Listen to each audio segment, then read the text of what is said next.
नमस्कार दोस्तों, ट्रांसफार्मर के जो है क्वेश्चन बता रहे हैं। जो परीक्षा में बिहार पीसीएल हो या यूपी पीसीएल हो, जो आए हुए प्रश्न हैं वो मतलब बहुत मोस्ट इम्पोर्टेंट क्वेश्चन है, तो इसको ध्यान से आप लोग देखिएगा। ट्रांसफार्मर के कार्य करने के सिद्धांत है mutual induction, self induction, electrostatic effect, thermal effect, mutual induction.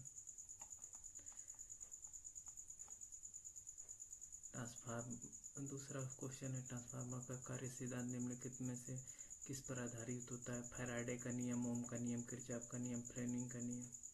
इसमें कौन सा सही है? फैराडे का नियम। तीसरा, इंडक्शन मोटर के समान सिद्धांत पर कार्य करती है। DC generator, transformer, DC motor, rectifier, C transformer.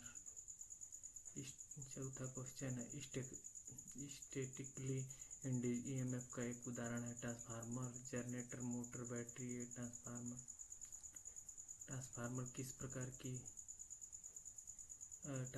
प्रकार का डिवाइस है? घूमने वाला static device, static, electrostatic, magnetic device.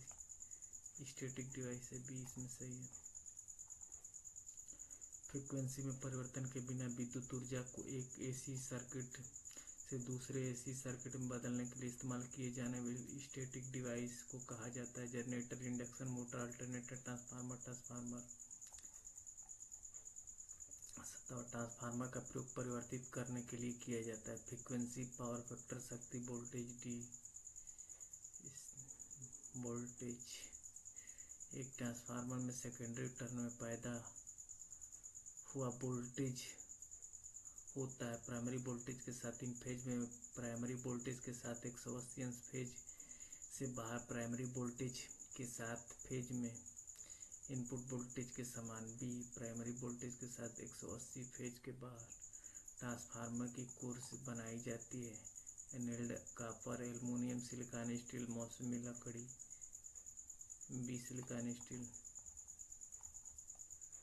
एक ट्रांसफार्मर की सेकेंडरी कॉइल पर टर्न बढ़ाने से होती है सेकेंडरी करंट में वृद्धि, सेकेंडरी करंट में कमी। सेकेंडरी करंट में कोई प्रभाव नहीं होता, प्राइमरी करंट में वृद्धि। बी, सेकेंडरी करंट में कमी।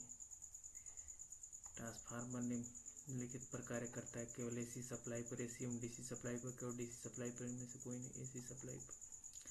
निम्न में से किसकी सहायता से एसी वोल्टेज सरलता से बढ़ाई घटाई जा सकती है? Converter, transformer, motor, generator, set, rectifier, transformer. C, primary और सेकेंडरी वाइंडिंग के संबंध में किसी ट्रांसफार्मर का ये मैप होता है। ई बराबर 4.4 F N2 Om, E to बराबर 4.4 एफ एन, ई बराबर 4.4 एफ एन बी ए। इनमें से सब डी, इनमें से सब किसी ट्रांसफार्मर की रेटिंग किया जाता है केवीए, केवीआर, किलोवाट। इस ट्रांसफार्मर की रेटिंग क्या होता है? केवीए में होता है। ट्रांसफार्मर में प्राइमरी और सेकेंडरी के बीच इंसुलेशन प्रतिरोध होता है 0.1 किलो ओम, 100 ओम अनंत। डी।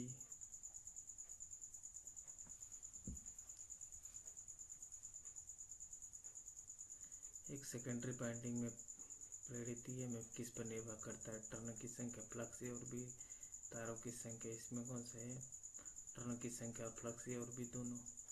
ट्रांसफार्मर में फ्लक्स परिवर्तन की औसत दर होती है 4 FV, FEV 0.5 है, FV 2 FV 4 FV होता है।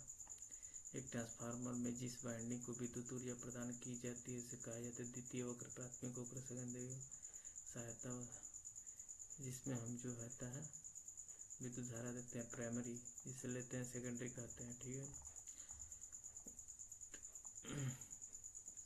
ट्रांसफार्मर में चुंबकीय कोर का उपयोग करने का मुख्य उद्देश्य एडी करंट प्रवाह के नुकसान को रोकता है, चुंबकीय हिस्टैरिसीस को दूर करता है, लौ के नुकसान को कम करता है, सामान्य चुंबकीय प्रवाह पथ के अभाव को कम करता है। इसमें डी है, सामान्य चुंबकीय प्रवाह पथ के अभाव को कम करता है।